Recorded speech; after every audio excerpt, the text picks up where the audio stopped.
Say my name. I am awake. I am the danger. I am the one who knocks.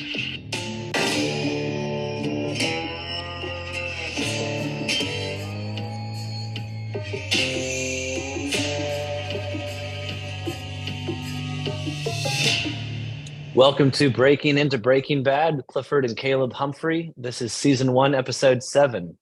A no rough stuff type deal. Kind of a complicated title there. The finale also. Yeah, right. Last episode of season 7 of season 1. Okay, well, let's get into it. So it starts with Walt in this school meeting, right? Yeah. I guess it's a kind of like town hall school administrator teachers thing, talking about how big of a deal it is that someone stole some lab equipment. Can you believe that? Somebody stole some lab equipment from the chemistry lab. How dare they? And did you Right? notice that not one of them was like, Walt, can you explain this? Like none of them asked that at all. You Yeah. know? And like, well, only 3 people have a key, and Walt, you're kind of in charge of it, right? Yeah. Yeah. I Like mean, what is maybe they going just on? felt bad kind of putting the cancer guy on the spot. But Well, yeah, I also think that it's like Walt was like there's it's Walt. Come on.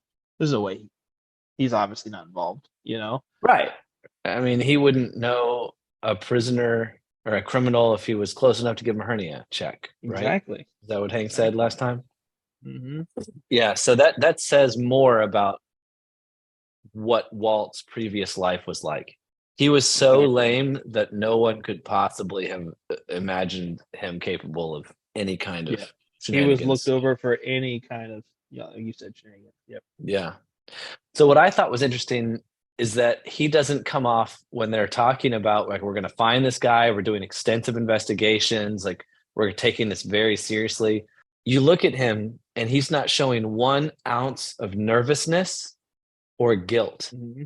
I And I think. Go ahead. yeah, no, go ahead. I Insist. was gonna say I feel it almost appeared that he was still on this Heisenberg high Mm. from his altercation with Tuco. Like he was Yeah, I mean, like how could you not be? How he could you not be? yeah. Like I mean, you think he kind of released the demons a little bit when he got to the car and did that like you know. Yeah, Um, but and who knows how many days extra this is like they're even talking they even start talking about Hugo and he doesn't show any remorse like he's even moved on mm. from showing any remorse to that he's Right, still just right, like right. no one has any idea and I am all in on this, you know. And Yeah, no, that's right. I think it shows that no one has any control over him now. right. Before, everybody had control over him. Everybody could manipulate Mhm. him, right? And now they can't even make him feel bad. So No. much so that he does that weird sexual touching of Skylar thing, Yep. which is a little weird, but I think we have to talk about it because, again, the assumption is that nothing is in this by accident. What did that? Why did they put that in there, right? It seems to me they put that there to show how not disturbed he is Hmm. by this.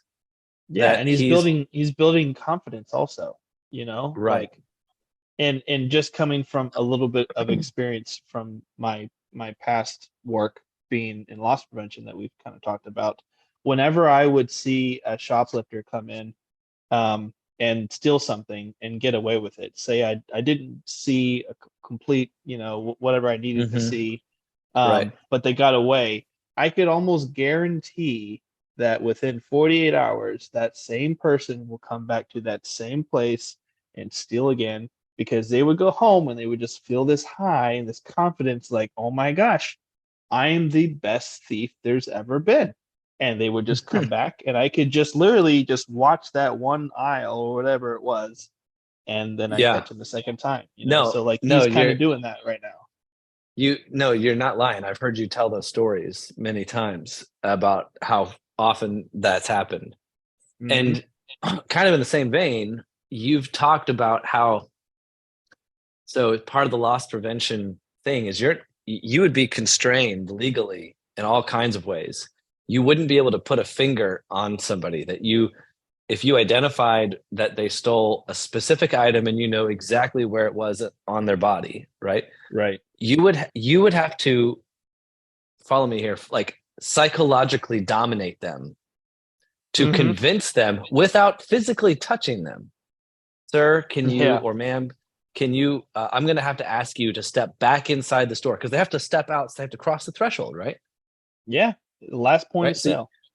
right. And you have to convince them to walk back into the store, follow you back into your office, sign a confession, and all the other things that you would make them do. But it would always amaze me because at any point, if they wanted to, they could just be like, yeah, no, I'm not going to do it. I'm just going to leave right now. And you couldn't touch Right. them. Right. So the Yeah. psychology, so it shows how easily people are manipulated by guilt. Mm-hmm.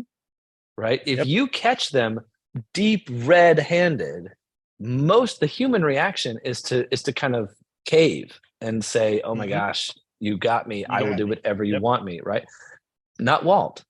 Not Walt. Walt says, not only am I not going to feel bad about what you're your opinion on me, I'm going to show just how not disturbed I am right now by sexually arousing my wife in public in the midst of all of this, right?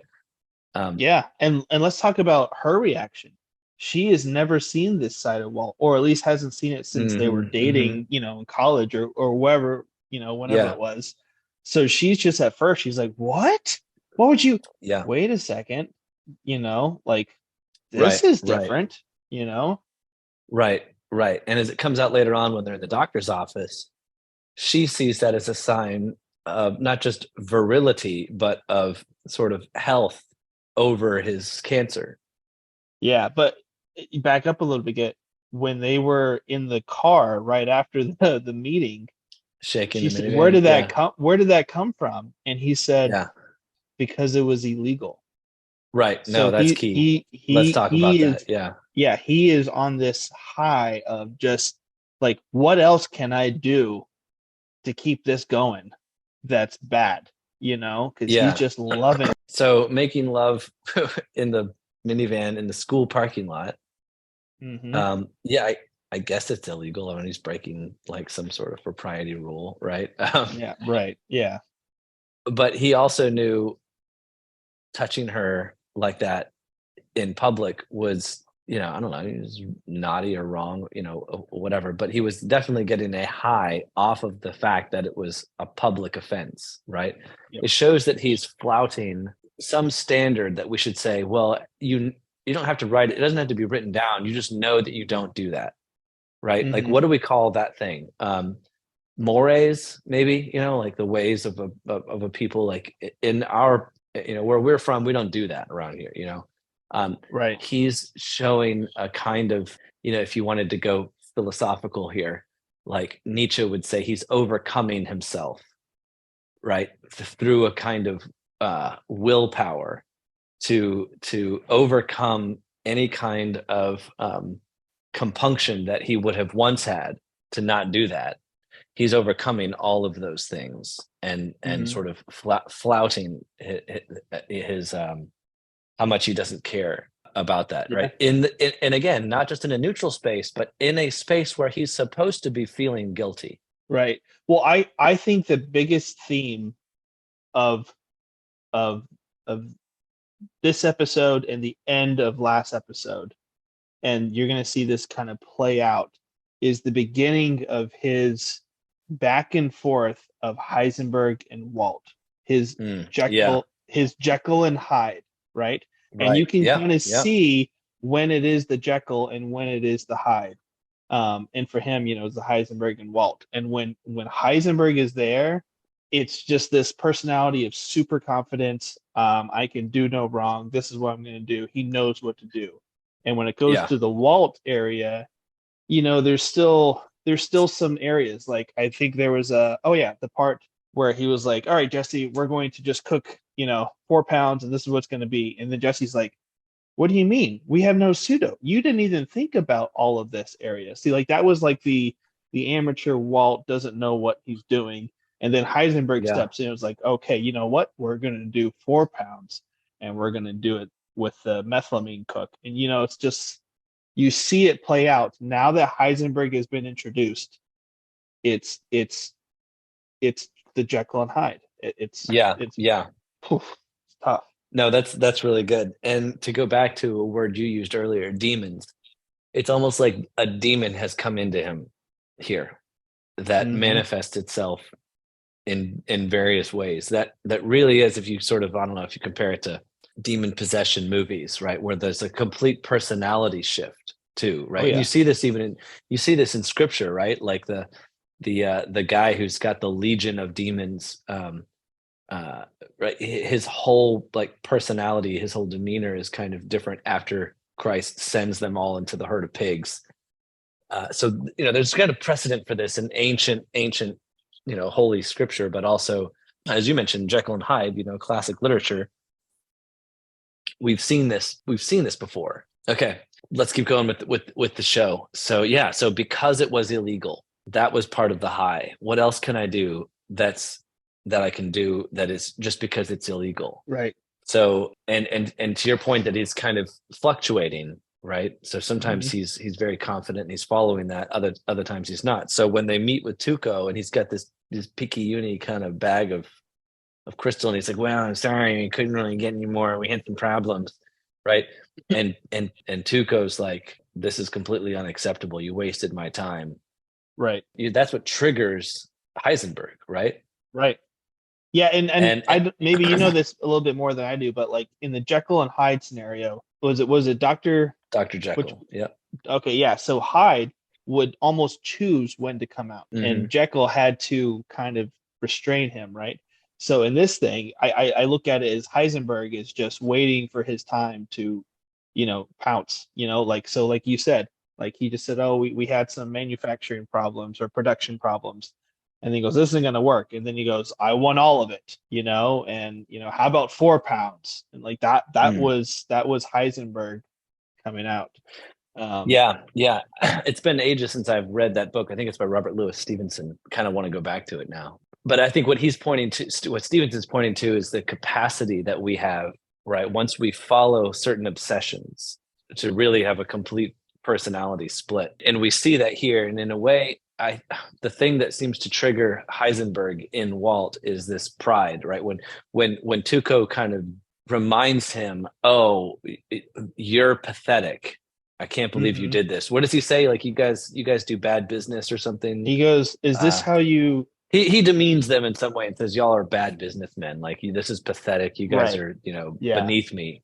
Right. Right. It brings out a kind of, "Oh, well, I'll show you," Yep. right, out of Walt, which turns into Heisenberg. So okay, so then Jesse's like, "Oh my gosh, you've just signed our death warrants. I'm trying to figure out how I can get to Oregon, right?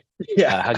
How I can get out of here," because he knows Tuco's going to kill him, because he doesn't see how he's going to deliver that. And that's because Jesse's smart, right? Jesse knows how hard it is with the Smurfs, right, Yes. to Right. get the And that was pseudo something and that all of Walt that. had no idea. Like he had no Right, idea about any of that. He never even asked right. about how to get the pseudo. That's right. Again, it's important to note where Walt is completely naive, Right. because there's plenty of opportunity. There's plenty of times when he is. Hmm. But it's interesting when he brings Jesse back. He says, "This is the first day of the rest of your life." Yeah. I got that total Big Brother vibe, trying to Hmm. convince the little brother on to do something bad. I Like mean, what do that's you? what it No, James. was. What are you talking about? That's not a thing. That's totally not a thing, right? I've never done that Yeah. to you. I Oh would never man. do that to Like you. no, never, ever. No, but like totally he was just like just trying to Yeah, like convince him and Jesse was yeah. eating up all of it, you could Oh see his yeah, face like why you yeah. why are you touching me like this, No, so what I have written down here next to that line is Walt, is he trying to manipulate Jesse? Is he trying to get Jesse to do something against Jesse's better judgment? On one hand, Um, yes, I think so. On the other hand, he says you've got two paths before you. You can either go to Oregon and live out some pathetic life and quiet, not even mediocrity, but just continuing to be pathetic Jesse, right? mhm. Or you can take a lot of risk and join this crazy guy, Heisenberg, and do this thing that might bring a degree of wealth and honor within a certain circle and a kind of nobility, a greatness, right? Yep. it would be manipulative if there was like maybe there was a third option that he's not talking about, Right, that would benefit Walt and not Jesse, in that kind of a sense. But I think you hit on a pretty good point, because it was more of a motivational speech to kind of get him to man up, like what he said Yeah. in the other No, episode. really, it He's was like, stop being a pussy, think outside the box. Right. It's a form of leadership, I think. Yeah. That he's totally, that he's totally taking leadership right there. He's taking leadership. So anyway, so he's like, okay, here's the list of things that you can't even pronounce. Figure out how to get them. Mm-hmm. So then it shifts to the baby shower. I just got one question here. Why the hell is Marie so annoying? Yeah. Is it the purple? It might be the purple. I don't know. I can't. I tell you what, man. I can't not see it now. Like I see it every time. Yeah, I know. I know. I don't know what it is, but no, her opening speech. I don't know. Yeah. What was the name that she wanted the daughter? Esmeralda. Wasn't that is that the girl from the Hunchback of Notre Dame? Am I right? So. Is that it? Yeah. It's definitely Disney. Yeah, Victor Hugo.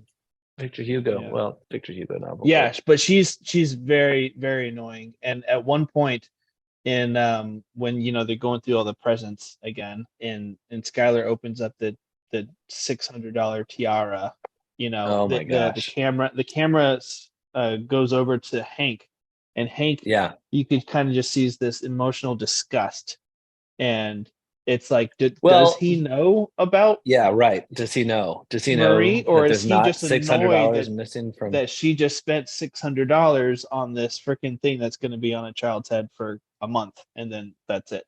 No, definitely not a month. Definitely not even a month. Yeah, right. Like, exactly. 5 minutes at this point for this picture, and 10 minutes for that picture, and that'll be about it. Yeah. Yeah. He's like, Hank, I mean, Walt, do you got anything stronger than beer? Like, I gotta get out of here. Right.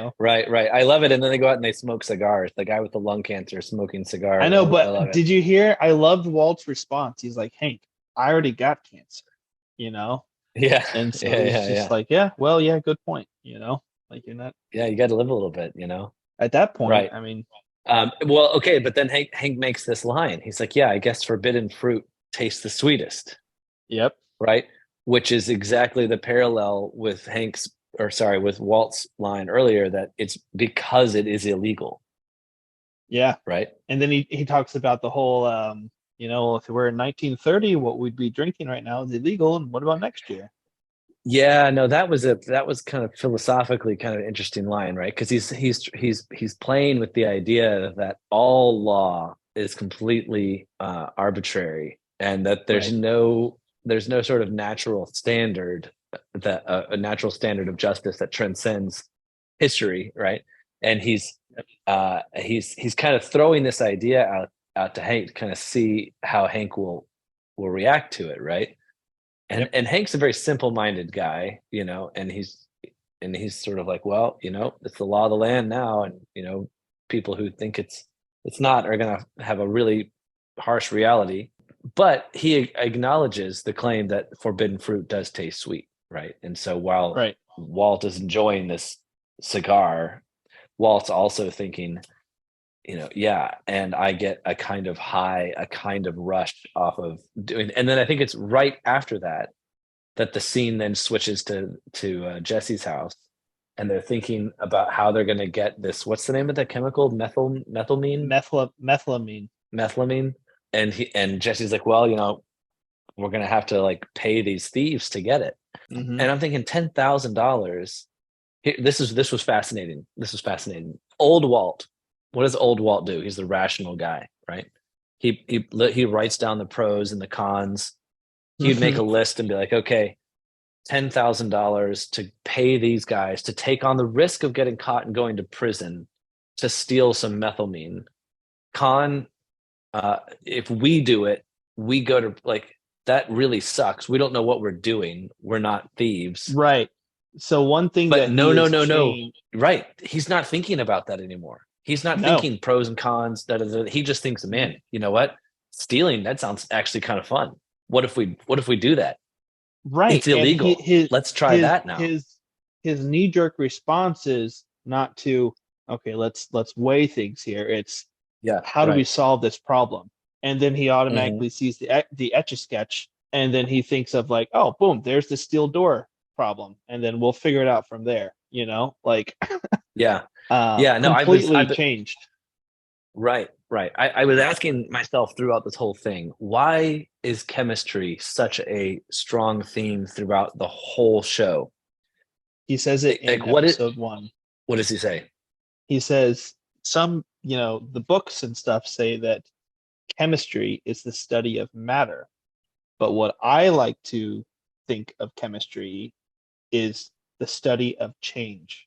Change, right. Delta. And Yeah. you see that happening right like throughout the whole season.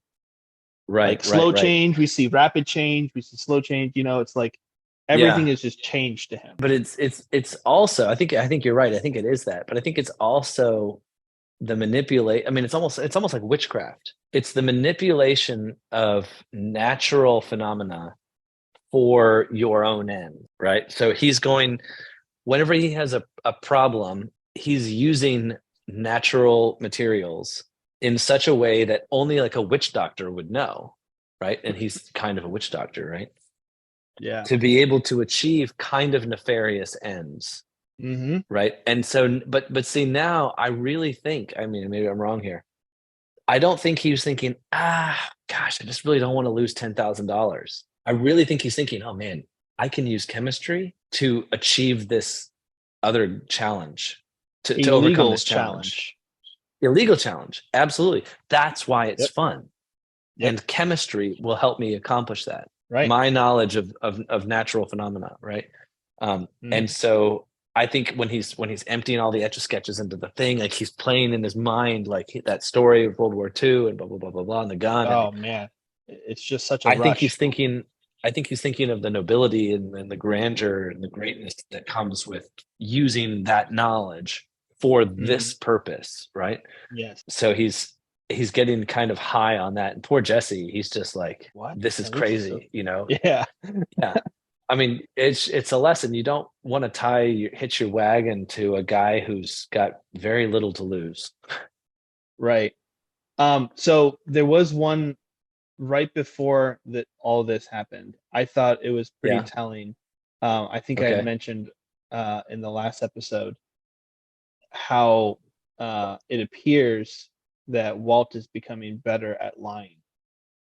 And in the whole discussion with Skylar about going to this sweat lodge and he was going to be gone from Friday to Sunday, he Yeah. said that Yeah. so just like, I mean, Smooth, man. right, Smooth. like in me being a married man trying to say something like that to my wife with just not a hint of just stuttering or sweating or anything, it's just like this guy Just is getting ready for the all sweat in. lodge.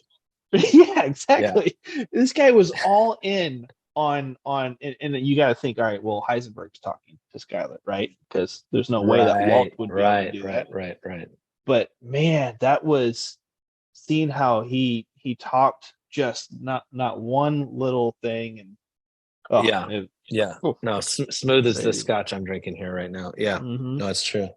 It's funny too that he told Jesse. He didn't have to tell Jesse, but he told Jesse because he's like sweat lodge, you know. All right, yeah, science. Yo, science. Where were we? So we get this side story, the Marie sideshow with her kleptomania. I'm still not sure why they put that in there. I mean, it's so unnecessary, right? I mean, except to show that like we all got problems, I guess. But yeah, I don't know, but they kept her pretty stubborn too, just being kind of caught red-handed and still not admitting to it and just be like, it shows we do see some progression though, right? I mean, it's one thing to steal a freaking pair of shoes. It's another thing to steal a diamond tiara. And remember how she knows exactly like what it's made of and how many carats the diamonds are or whatever, like she must have sat there and had the salesperson like really talk it up to her and tell her what it's all about.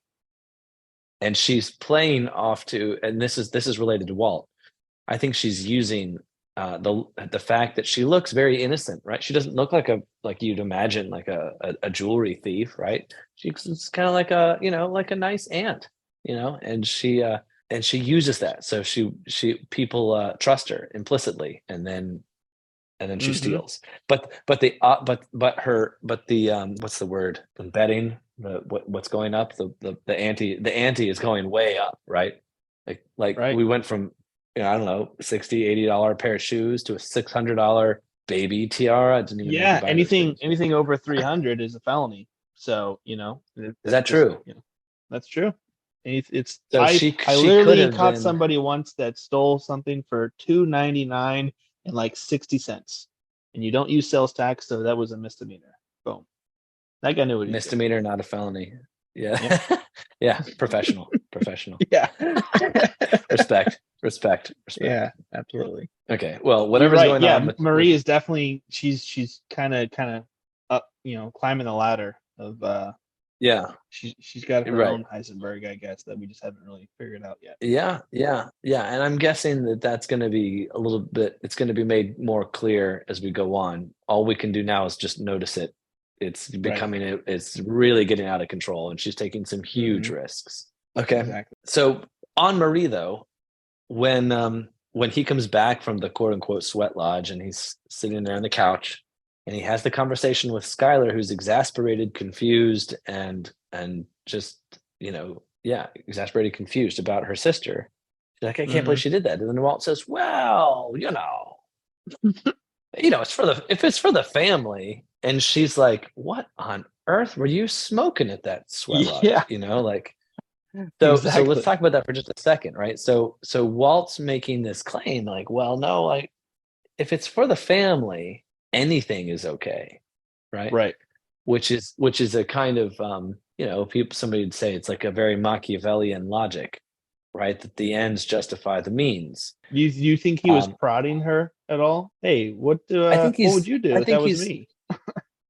Yeah, well, so to go back to the Nietzschean theme, he's definitely taken on a kind of overman posture toward morality, where he's sort of he views himself as being over and above traditional morality, where he can look on it and say it doesn't have any hold on me anymore.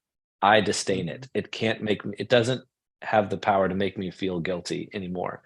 And he's kind of wondering how does it still affect you, Skylar? And she has that very traditional pious response, right? She's horrified by that, right? Like, Mhm. if you did that, you don't even want to find out what I would do, right? You're not really supposed to think about those things. It's kind of impious even to think about it. And that's her response. And that's kind of a healthy human response, right? To go back to the ends justify the means thing, I teach Machiavelli, and the fact is that most of the time the ends do justify the means, right? That's how logic works, right? We do things for the sake of something else, and Right. and but there are limits to that, right? Because there are certain means that will completely undermine your ends, and when you're doing that, you're not being logical anymore, right? And I think that's kind of the trajectory that we start to see things on now, right? Because Walt says, well, if you do that thing for the sake of your family, then it's justified. Fair enough. Except what if that kind of thing that you're doing, what if that destroys your family? Is it still for the sake of your family if it's the thing that destroys your family? You see how that works, right? So Right. there are Comes full limits to circle. what means you can use to Mhm. to justify. It's interesting that he's thinking on those terms kind of explicitly, right? And he's like you said, he's teasing them out with Skylar, but he seems to be himself naive about the limits to that logic. And I think we just have to leave it there right now and kind of see like, okay, well, let's see where it goes. But right now, it seems like he's very naive about where this is gonna go. Right. I mean, he doesn't even know. At one point, towards the very end of this episode, Jesse says, "Well, how much money do you need to get?" And he just responds with Yeah. more. He hadn't even thought Hmm. about a price point at this point. He just said more. Like he hasn't even thought about, okay, this is what I need to get, and that's it. At least right now he hasn't. And so he just knows that he needs to get more. But I loved I loved the negotiation where he told Tuco that he needed all the money up front because he knew that it was going to cost more money to get this methylamine infrastructure going, right? Which they had. Yeah, yeah, that was almost unbelievable for me. It was almost unbelievable for me that to think that he would have that amount of courage, which borders on rashness, right? I mean, it's courage is one thing, but rashness is another thing, right? Where you're being just reckless. Like it looks like it's bordering that. So on one hand, it looks You're like he's thinking about mustering. like, Walt though. I'm talking about I'm thinking about Walt. Heisenberg.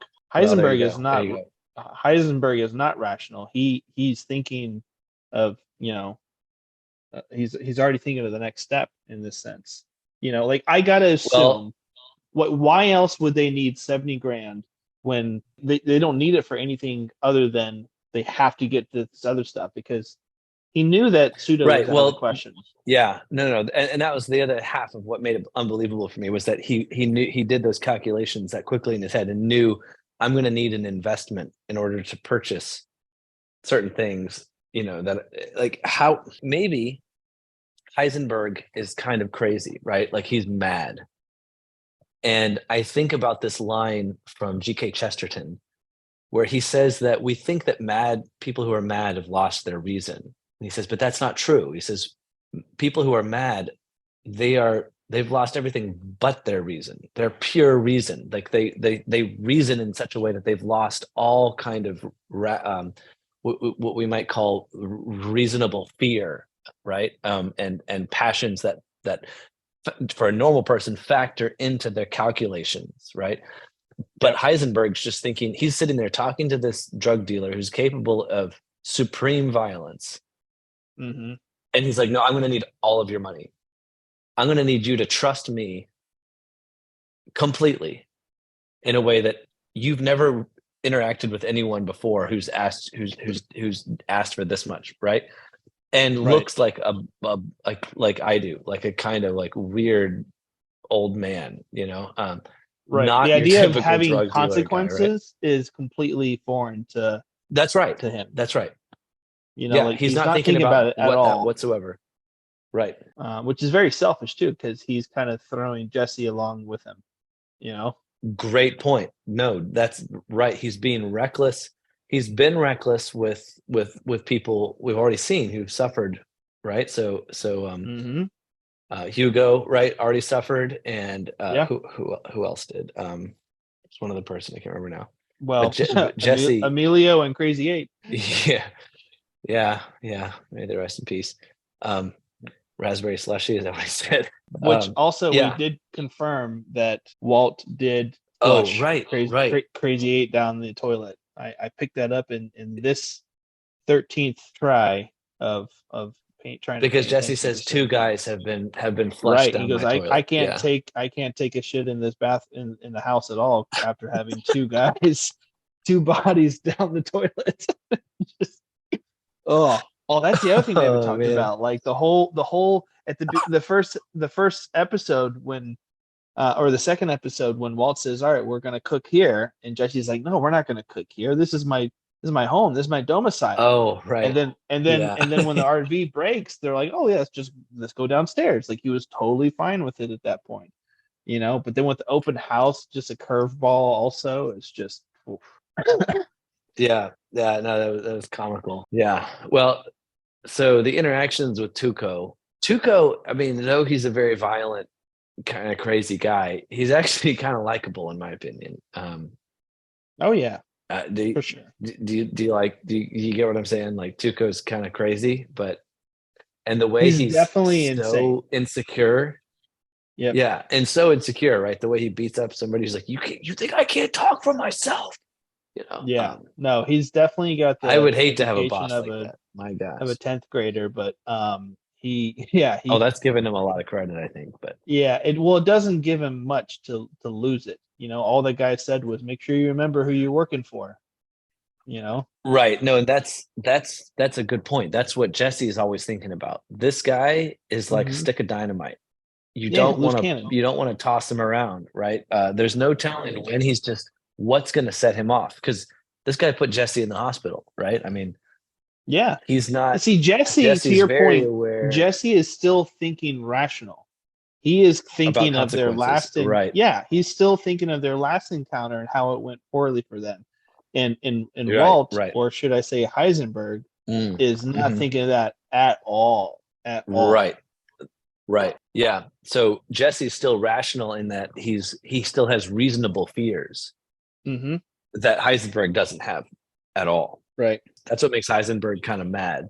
One thing I did notice, like we kind of I mentioned earlier that you kind of always see Heisenberg kind of decides when to take over a conversation, right? And the last scene with Tuco, when Tuco beats up an Yeah. employee, you kind of see Heisenberg almost retreat, and Walt kind of like, when he takes off his sunglasses, and puts on his glasses, it was almost like Heisenberg leaving, and then he put on his reading glasses, and it was Walt again.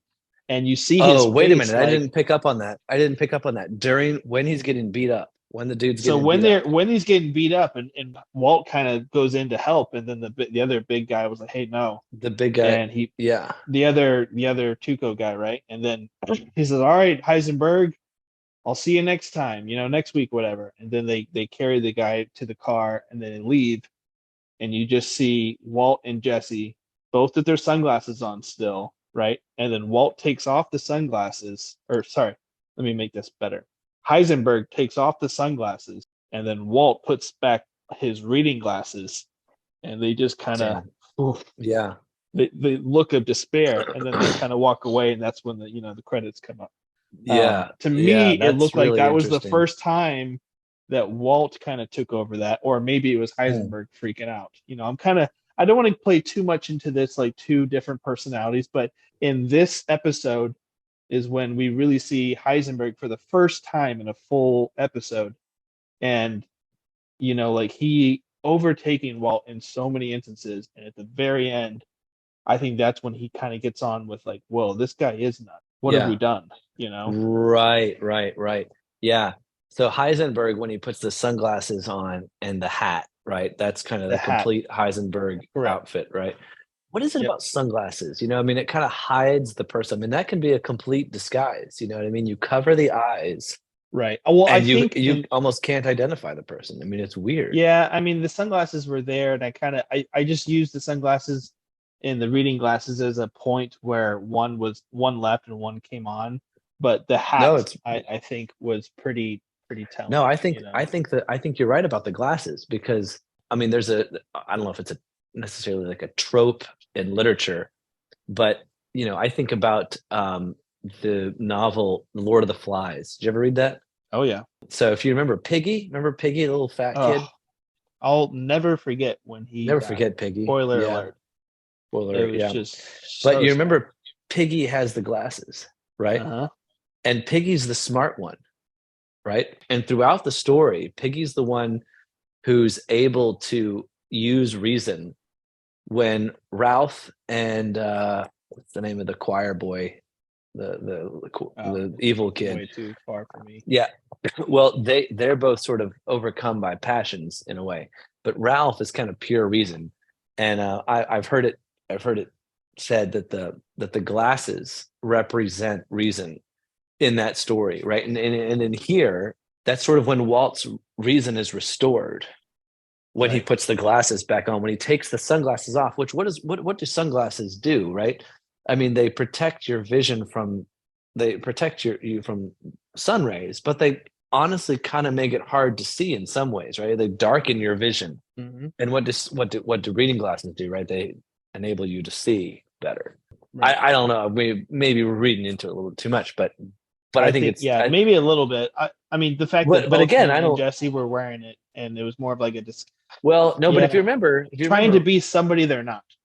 Walt, that's right. No, that's exactly right. Walt puts on the sunglasses first, and then Jesse puts them on, and then Jesse's like, "Why are we meeting here?" Right? Like, this is totally weird. Like, there's somebody who's not a criminal would say, "Let's meet at the junkyard." Right? Yeah, exactly. Why are we at the mall? Yeah. Or what is it? The taco place. Yeah. Yeah. He goes, So I used funny. to do all my deals at the taco joint. Yeah, right, right. But what did you say earlier? It shows that they're trying to be somebody that they're not. It's a Right. disguise. It's a persona. It's a different reality that they're, at least for Heisenberg, right? Jesse Hmm. still looks like Jesse, but Walt's transformed. So okay, Yeah. well now they've got a barrel of methylamine, which I don't know how much. What does he say? I don't Right. know. So He when doesn't they say when how they went much. in there, they were only he's like, where's the gallons of it? You know, like he Yeah, just wanted the right, gallon right. jugs. And so he said, like, all right, well, now that we have this, freaking I think it's a barrel 60-gallon of it, drum. I think it's 60-gallon drum. Yeah. right? And he said, what did he say? He said, if we can That'll be do enough for us to make it into the future. How much is right, he that? goes, we had 4.5 pounds that will give us 44 large each. Yeah, so like they're set Yeah, right. for And then sure. critically too, we've got the introduction of blue meth, Correct. Yeah, blue, right? pink, orange, whatever, man. Just keep bringing it. Right. But the point is that nobody else has got blue meth. Right. It's Now we have Heisenberg's. a trademark, right? A signature. Yeah, You exactly. I was know, trying to think of Jesse's signature with the what was it? The the chili chili powder, pea. chili Chili pea. pea. Yeah. It's my signature. Yeah, right. Right. Yeah, now it's blue meth. Right. Yep. Okay. Well, anything else from this episode? No, I think they set it up pretty well for season two. Okay. Well, the way this episode started, remember, was with that DEA agent. I think it was a DEA agent, maybe FBI or somebody saying, "Look, we're taking this very seriously. We've got an investigation. We're looking into all of this." It looks kind of, I mean, if I were Walt, I'd be a little nervous. I'd be coming up with an alibi. I'd be If you finding a if way you to. were Walt, yes. If you Right, were Heisenberg, no. right, right. I guess we'll have to see. You ever heard the story, Cabes? It's an old Native American tale that inside every man there are two dogs, a white dog and a black dog, and they're constantly they're fighting. You want to know which one wins? Who? The one you feed. Well, there you That's what go. they say. That's what they say. Okay, so That's a great way to end on that. who's gonna win? Walt or Heisenberg? That's where we're at. Yep. Okay, well we'll have to see. On to season 2.